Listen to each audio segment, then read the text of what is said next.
Meron po tayong tatlong malalaking balita ngayon na gumulantang sa industriya ng crypto. Una ay ang muling naging isang on-chain billionaire na si Ginoong Vitalik Buterin matapos po sumipa ang presyo ni Ethereum. Pangalawa ay ang pagbibitiw ng director ng White House Crypto Council na si Ginoong Bo Hines.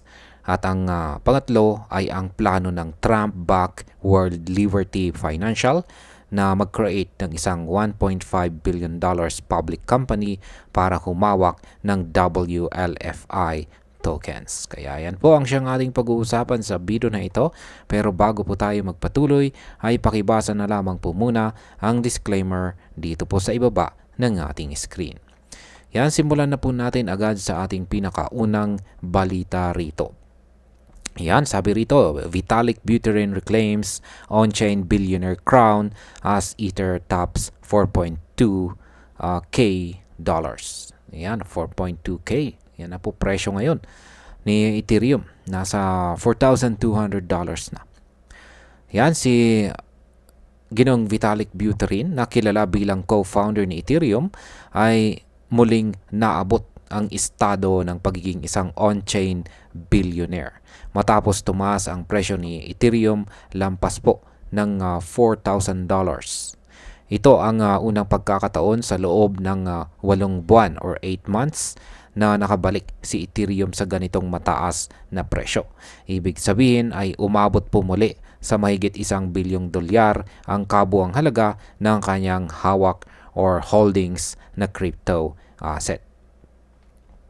Gaano naman kalaki ngayon ang hawak ni Ginoong Vitalik? Yan, sa kasalukuyan ay tinatayang nasa $1.04 billion ang kabuang halaga ng portfolio ni Ginoong Vitalik.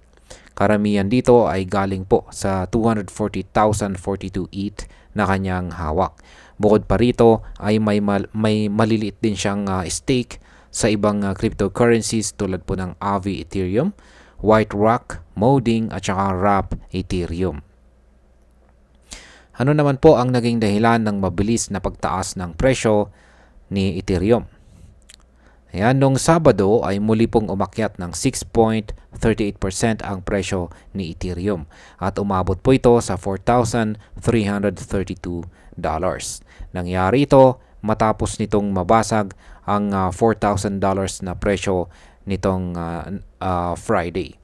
Ang huling beses na nakita ang ganitong level ay noong pang December 2024. Habang si Ethereum ay tumataas, ay napansin naman na bumababa ang market share ni Bitcoin.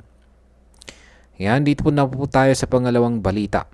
Bo Hines announces he is stepping down from the White House Crypto Council. Yan, bakit kaya nagbitiw itong si Ginoong Bo Hines mula sa White House Crypto Council?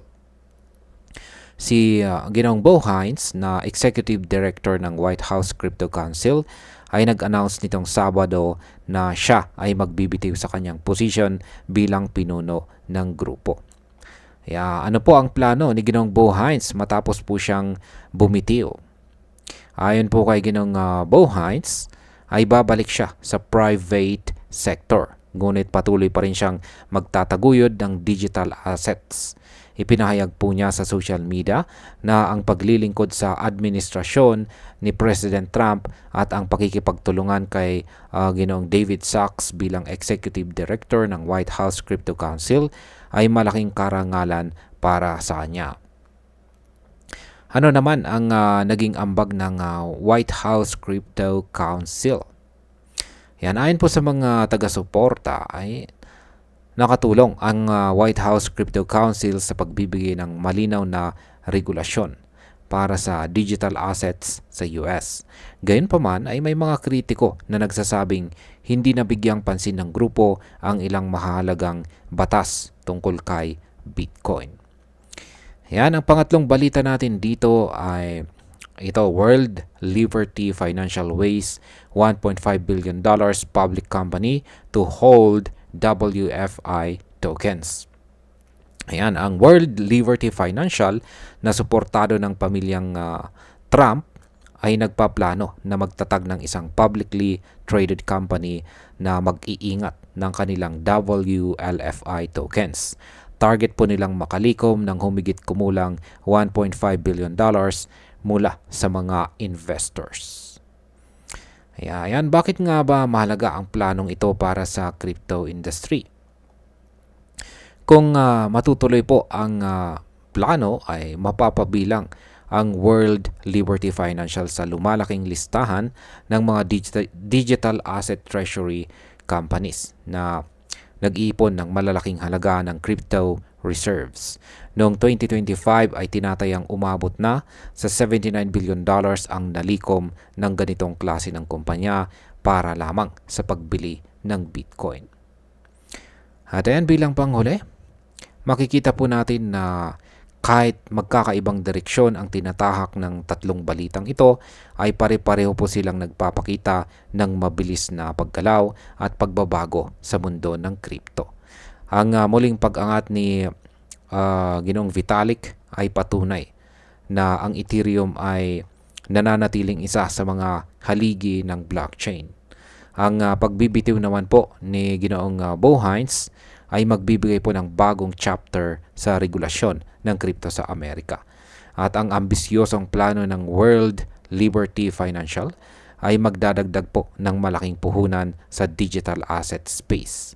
Kaya para sa akin ay malinaw na ang industriya ng crypto ay patuloy na lumalakas at lumalawak ang impluwensya sa global finance. At ayan, hanggang dito na lamang po tayo sa video na ito mga ka-crypto. Marami pong salamat sa panonood. Ingat po tayo lagi at God bless po sa ating lahat.